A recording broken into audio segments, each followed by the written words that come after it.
Assalamualaikum warahmatullahi wabarakatuh.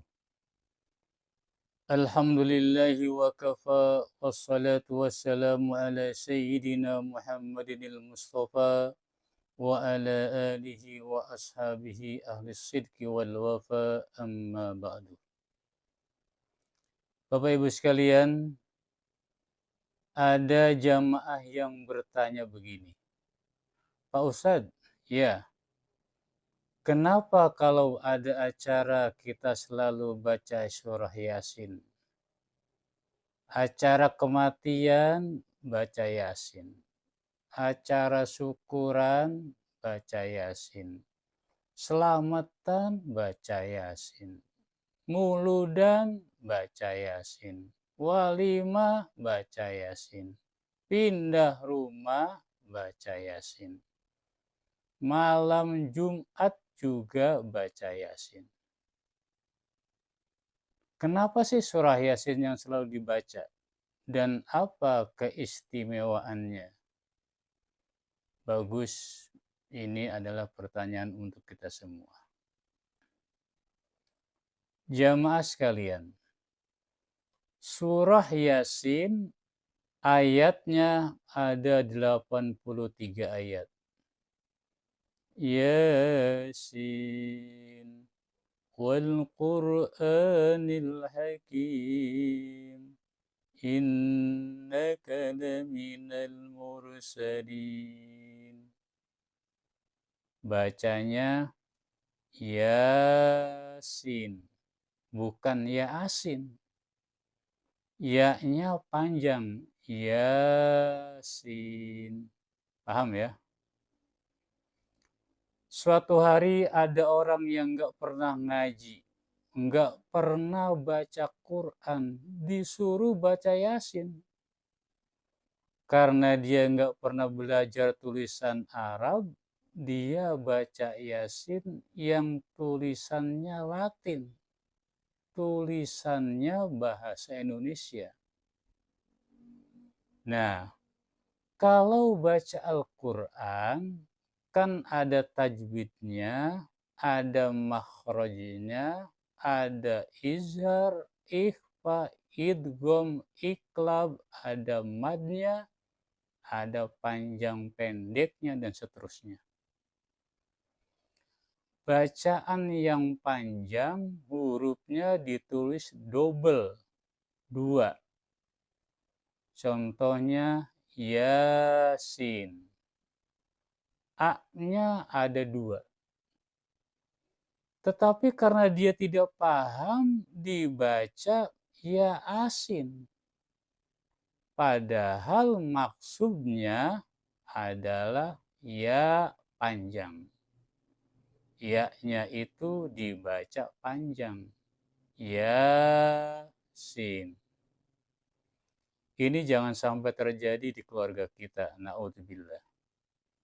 Makanya anak-anak kita masukkan ke madrasah, kita masukkan ke pesantren, masukkan ke pondok tahfiz, supaya bacaan Quran itu benar, bagus, baik, dan sempurna.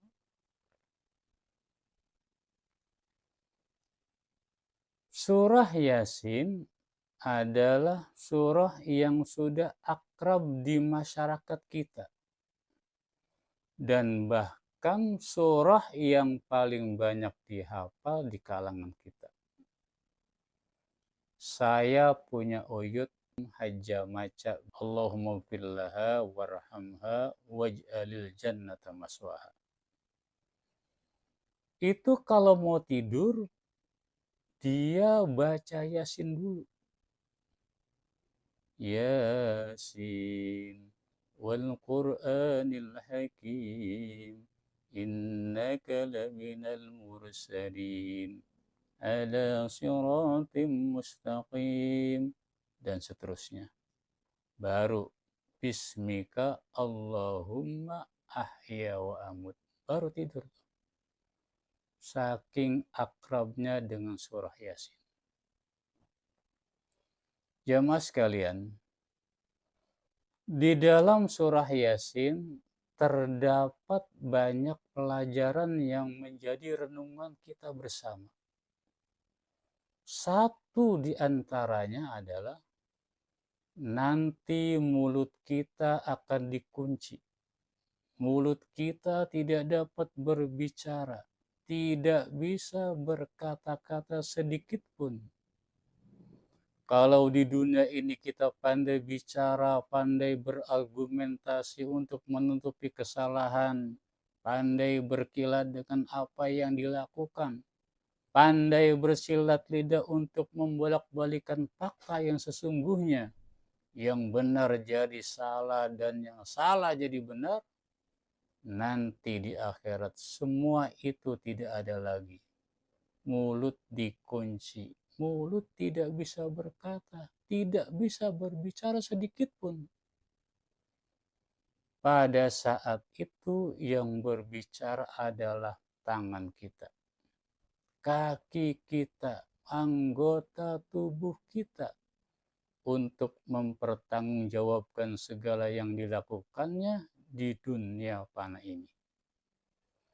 Inilah yang terkandung dalam surah Yasin ayat 65. Al-yawma nakhtimu ala afwahihim wa tukallimuna aydihim wa tashhadu arjuluhum bima kanu yaksibun.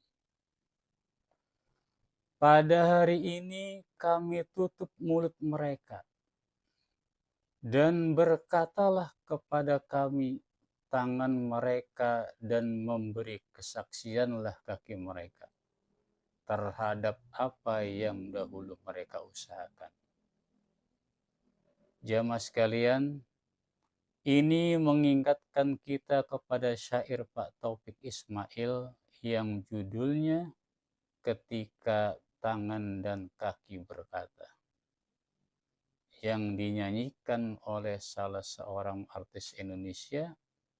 Masih ingat nggak? Kira-kira liriknya begini. Akan datang hari mulut dikunci, kata tak ada lagi. Akan tiba masa tak ada suara dari mulut kita. Berkata tangan kita tentang apa yang dilakukannya. Berkata kaki kita kemana saja dia melangkahnya.